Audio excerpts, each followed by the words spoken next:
एक ऐसी तस्वीर सामने आई है जिसको लेकर के राम भक्त और हनुमान भक्त काफी ज्यादा खुश नजर आ रहे हैं। दरअसल आपको बता दें कि यहाँ पर न सिर्फ बसों बल्कि बुलडोजर में भी भगवा झंडा लहराता हुआ नजर आया। दरअसल आपको याद दिला दें कि पिछले दिनों बस में भगवा झंडा लहराने की वजह से बस ड्राइवर को भीड़ को झेलना पड़ा था और इन आक्रोशित कट्टरपंथी भीड़ ने जबरदस्ती तरीके से उस ड्राइवर से ये कहकर के भगवा झंडा उतरवा दिया कि इसे फौरन उतारा जाए, जिसके बाद उस ड्राइवर ने अपने बस से इस भगवा झंडे को उतार दिया। लेकिन आपको बता दें कि पश्चिम बंगाल में हनुमान जयंती के मौके पर एक अलग ही तस्वीर देखने को मिली और इसी घटना को एक बार फिर से रिमाइंड किया गया और दिखाया गया कि अब न सिर्फ बसों में बल्कि घरों पर, बुलडोजर में और एक एक व्हीकल में भगवा झंडा लहराया गया। आपको याद दिला दें कि पिछले दिनों वक्फ संशोधन कानून को लेकर के जो प्रदर्शन है वो पूरे पश्चिम बंगाल में देखने को मिला, लेकिन इस दौरान मुर्शिदाबाद में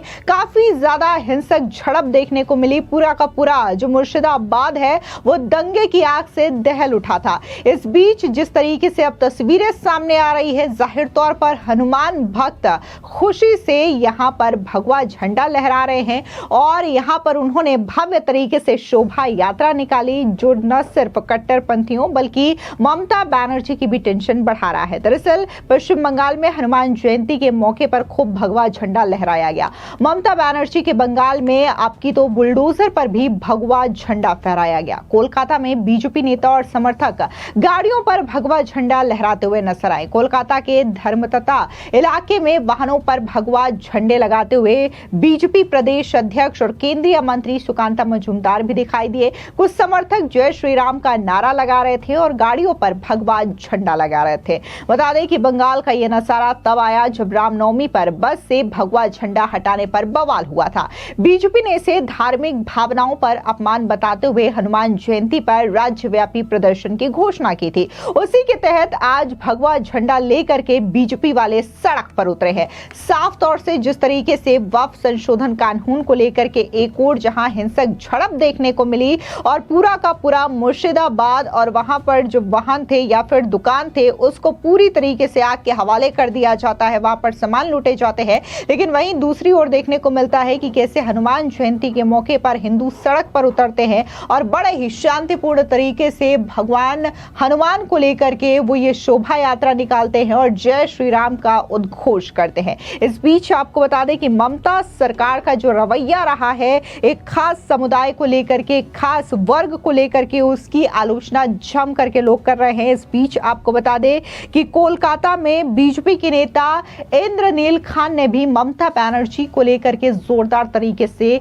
निशाना साधा है। सुनिए क्या कुछ बीजेपी के नेता इंद्रनील खान ने कहा। ये बात ये कि आंदोलन तो हो सकता है, कोई भी डेमोक्रेटिक देश में आंदोलन हो सकता है, मगर आंदोलन के टाइम अगर दूसरे कम्युनिटी का जो फ्लैग है, ये सैफ्रॉन फ्लैग, ये भगवा, ये हम लोग का पूरा सनातनी समाज, पूरा विश्व का जो सनातनी समाज हम लोग का प्राइड है, तो गर्व से हम लोग कहते हैं कि हम हिंदू हैं। तो वो सैफ्रॉन फ्लैग अगर ज़ोर ज़बरदस्ती कोई भी बात से ज़ोर ज़बरदस्ती नीचे कर देता है और उसके बाद इतना हंसा ये सब चल रहा था और पुलिस पूरा साइलेंटली देख रहा था, ये तो एक्सेप्टेबल नहीं है। आंदोलन का मतलब ये नहीं है कि दूसरे की भावना पे आप लोग हाथ करें।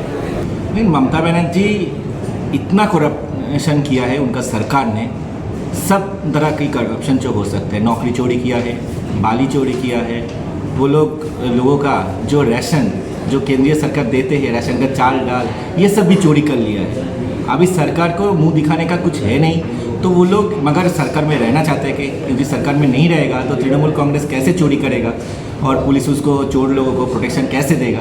तो इसलिए सरकार में रहने के लिए वो लोग सिर्फ और सिर्फ मुस्लिम वोट्स के ऊपर डिपेंडेंट हो गए और मुस्लिम लोगों को भड़का के उन लोगों से एक डर का माहौल और उन लोगों को एक जो मिथ्याचार कहते हैं, हाँ, तो वो लाइस के ऊपर, वो झूठ के ऊपर उन लोगों का वोट लेने का एक प्रयास कर रहा है ममता बनर्जी। क्योंकि कोई भी सनातनी तो कम से कम, और जो लोग जो न्याय के साथ है, जो लोग ऑनेस्ट लोग हैं पश्चिम बंगाल का, कोई भी ममता बनर्जी को वोट नहीं देने वाला है। देखिए, वाकफ का जो प्रॉपर्टी है उससे वो प्रॉपर्टी वक़फ़ के पास ही होगा। मगर कोई ऐसा क्लेम करेगा कि कल आपका घर वो वक़फ़ का है, तो उस पर तो एक फिल्ट्रेशन तो रहना चाहिए ना।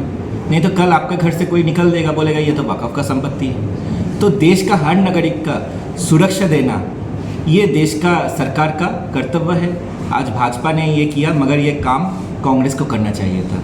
और केंद्र में जब यूपीए सरकार था, कभी सीपीएम था, कभी टीएमसी था कांग्रेस के साथ, तो इन लोगों को करना चाहिए था, क्योंकि देश का हर नागरिक 140 करोड़ का सरकार है भारतीय जनता पार्टी का सरकार केंद्र में, कोई एक समुदाय का नहीं है। सबका साथ, सबका विकास और सबके लिए, सबका सुरक्षा के लिए ये वक़फ़ अमेंडमेंट बिल केंद्र सरकार, भाजपा सरकार ने लाया है। इसके अलावा आपको बता दें कि जब से मुर्शिदाबाद से जो हिंसक तस्वीरें सामने आई है, उसके बाद से ही मुर्शिदाबाद हाई अलर्ट पर है। बकायदा बीएसएफ जवानों की तैनाती राज्य के अलग अलग जगहों पर की गई है। इसके अलावा फ्लैग मार्च किया जा रहा है ताकि इस तरीके की जो हिंसक तस्वीर है वो दोबारा से पश्चिम बंगाल या फिर मुर्शिदाबाद से ना आए। और इसके अलावा जो भव्य शोभा यात्रा निकाली गई है उस पर भी बकायदा कड़ी सुरक्षा के इंतजाम किए गए हैं। बता दें कि वक्फ संशोधन अधिनियम के खिलाफ मुर्शिदाबाद में विरोध प्रदर्शन के दौरान हिंसा भड़क उठी थी। पश्चिम बंगाल बीजेपी अध्यक्ष और केंद्रीय मंत्री सुकांता मजूमदार ने इसको लेकर के ममता बनर्जी पर हमला साधा था और ये कहा कि ये सब इसलिए हो रहा है क्योंकि ममता बनर्जी इसका समर्थन कर रही हैं, क्योंकि वो आगामी चुनावों में वोट हासिल करने के लिए मुसलमानों का ध्रुवीकरण करना चाहती है। वो शिक्षकों की नौकरी जाने के मुद्दे से लोगों को भटकाने की साजिश कर रही हैं। अगर हिंदुओं की सुरक्षा के लिए अनुच्छेद 355 और 356 को लागू करना जरूरी है तो सरकार को इसे लागू करना होगा।